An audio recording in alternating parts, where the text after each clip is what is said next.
ఏవైతే ఈ ఈ రెండు ఇద్దరు డిప్యూటీ సీఎంలు అనే అంశం అనేది కేవలం ఏపీకి మాత్రం కాదు, గతంలో కూడా ఈ చర్చ జరిగింది. అయితే ఒకసారి మనం ప్రధానంగా గమనించినట్లయితే మాత్రం ఏదైతే పవన్ కళ్యాణ్ గారు అడ్డుకుంటున్నారో లేకపోతే పవన్ కళ్యాణ్ అబ్జెక్షన్ చెప్తున్నారా అనేది కాదు, కానీ అది ప్రాక్టికల్గా కొంచెం ఇబ్బంది అయ్యే అవకాశం ఉంటుంది. అదేవిధంగా కాబట్టి అటు కర్ణాటక కానీ ఇటు తెలంగాణ కానీ ఈరోజు ఏదైతే ఏపీలో జరుగుతున్న లోకేష్ గారి అంశం డిప్యూటీ సీఎం అనే అంశం ఏదైతే ఉందో అది మనకి తెలంగాణలో కూడా కాంగ్రెస్ పార్టీ అధికారంలో రావడం జరిగింది, రేవంత్ రెడ్డి గారు ముఖ్యమంత్రి అవ్వడం జరిగింది. అదేవిధంగా ఎవరైతే మనకి బట్టి విక్రమార్క గారు ఉన్నారో బట్టి విక్రమార్కని డిప్యూటీ సీఎం చేయడం జరిగింది. దీంతో పాటు సీతక్క గారికి లేదా ఇంకో వ్యక్తికి డిప్యూటీ సీఎం ఇస్తారని చెప్పి ప్రచారం చేయడం జరిగింది. కానీ ఆ ప్రచారం కేవలం ప్రచారానికి నిలబడింది. వరకు కూడా డికే శివకుమార్ని సీఎం చేస్తారని చెప్పి తెలుగు న్యూస్ ఛానల్ అన్ని కూడా ప్రచారం చేయడం జరిగింది. కానీ సిద్ధరామయ్య గారిని సీఎం చేస్తారని చెప్పి నేను చెప్పడం జరిగింది.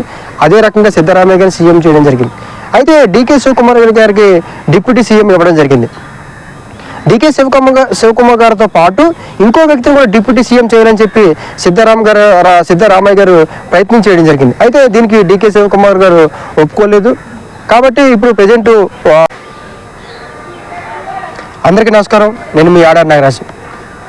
ఏదైతే డిప్యూటీ సీఎంగా లోకేష్ని చేయాలని కూడా గత 3 రోజుల నుంచి పెద్ద ఎత్తున ప్రచారం చేయడం జరిగింది.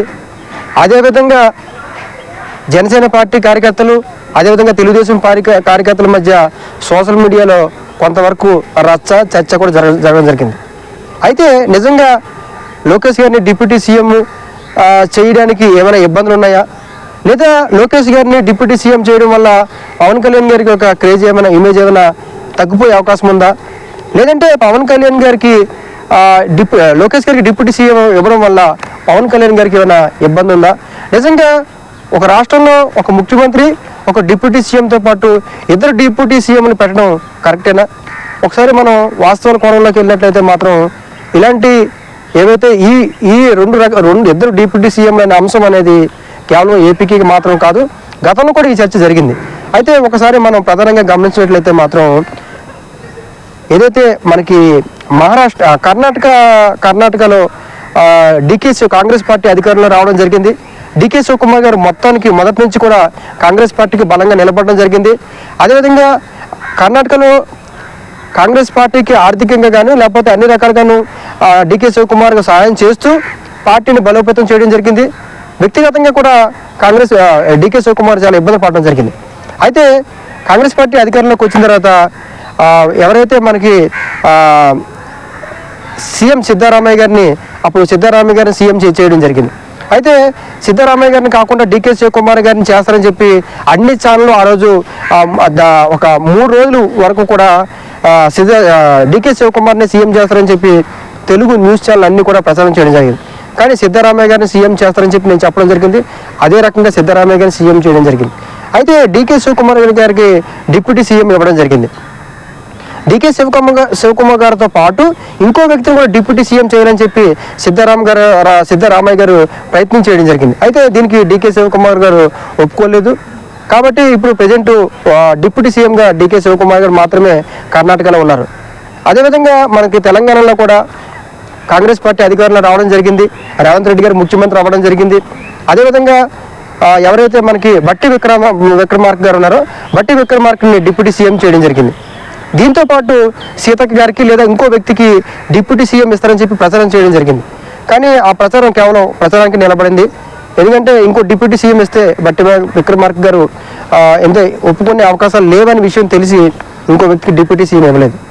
కాబట్టి అటు కర్ణాటక కానీ ఇటు తెలంగాణ కానీ ఈరోజు ఏదైతే ఏపీలో జరుగుతున్న లోకేష్ గారి అంశం డిప్యూటీ సీఎం అనే అంశం ఏదైతే ఉందో అది అంటే వాళ్ళ మధ్య అంటే ఒకే పార్టీలో ఉండి కూడా 2 డిప్యూటీ సీఎంలు ఇవ్వలేదు. ఇప్పుడు ఏపీలో జనసేన పార్టీ టీడీపీ 2 కలిపి కూటమిగా ఏర్పడి 2 పార్టీల నుంచి ఒకరు సీఎం గాను ఒకరు డిప్యూటీ సీఎం ఉన్నారు. మళ్ళీ ఇంకో వ్యక్తిని డిప్యూటీ సీఎం చేయడం అనేది ఏదైతే పవన్ కళ్యాణ్ గారు అడ్డుకుంటున్నారో లేకపోతే పవన్ కళ్యాణ్ అబ్జెక్షన్ చెప్తున్నారో అనేది కాదు, కానీ అది ప్రాక్టికల్గా కొంచెం ఇబ్బంది అయ్యే అవకాశం ఉంటుంది. అదేవిధంగా లోకేష్ గారికి మరి డిప్యూటీ సీఎం ఇస్తే జనసేన పార్టీ కార్యకర్తలకి కొంచెం రాంగ్ మెసేజ్ వెళ్ళే అవకాశం ఉంటుంది. కార్యకర్తలు కావచ్చు లేదా అభిమానులు కావచ్చు డిప్యూటీ సీఎం గారు మా వాళ్ళే అన్న భావన కాకుండా ఇంకో వ్యక్తి కూడా ఉన్నారన్న ఫీలింగ్ ఏదైతే కలిగిందో అది కొంచెం జనసేన పార్టీలు కార్యకర్తలు కానీ లేకపోతే అభిమానులు కానీ కొంచెం రాంగ్ మెసేజ్ వెళ్ళే అవకాశం ఉంటుంది. కాబట్టి పవన్ కళ్యాణ్ గారు మాత్రమే లోకేష్ గారికి డిప్యూటీ సీఎం ఇస్తే అడ్డుకుంటున్నారు అనేది కాదు. ఎందుకంటే ఇతర రాష్ట్రాల్లో కూడా ఆ సంఘటన జరిగింది. కాబట్టి పవన్ కళ్యాణ్ గారికి ఉన్న ఇంటెన్షన్ లేకపోతే ఆ ఏదైతే జనసేన పార్టీకి సంబంధించిన వాళ్ళకు ఉన్న ఇంటెన్షన్ ఏంటంటే లోకేష్ గారికి డిప్యూటీ సీఎం ఇవ్వడం వల్ల పవన్ కళ్యాణ్ గారికి ప్రాధాన్యత తగ్గిపోద్దని ఏదైతే భావన ఉందో ఆ భావనలో ఎట్టి పరిస్థితులు కూడా అది తప్పులేదు. ఎందుకంటే గతంలో కూడా ఈ ఇతర రాష్ట్రాలు కూడా అలా ఆ రకంగా ఎవరైనా ప్రయత్నం చేశారు.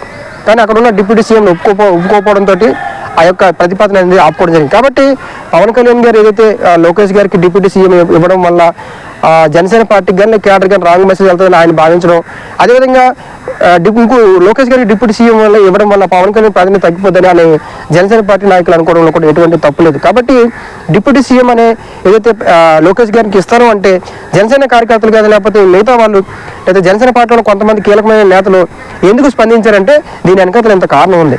కాబట్టి ఏదో పవన్ కళ్యాణ్ గారు లోకేష్ గారిని అడ్డుకుంటున్నారు లేకపోతే అవనివ్వకుండా చేస్తున్నారు అనేది కేవలం అపోహ మాత్రమే.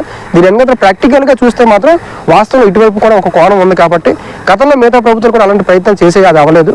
కాబట్టి ఇందులో ఒకవేళ వీళ్ళిద్దరికీ అంటే పవన్ కళ్యాణ్ గారికి అది లోకేష్ గారికి వీళ్ళిద్దరికీ సయోధ్య బలంగా ఉన్నప్పుడు లేదా అది ఆ రకమైన సానుకూలమైన వాతావరణ పరిస్థితులు వచ్చినప్పుడు చేయొచ్చు. కానీ ఇలాంటి వివాద అవుతున్న టైంలో చేయడం అనేది అది పార్టీకి కానీ లేకపోతే కిందకున్న కేడర్కి కానీ నష్టమయ్యే అవకాశం ఉంది. కాబట్టి మనకు కొన్ని రోజుల్లో ఎలాంటి నిర్ణయం తీసుకుంటారో లేదనేది వేచి చూడాల్సిన అవసరం ఉంటుంది. Thank you.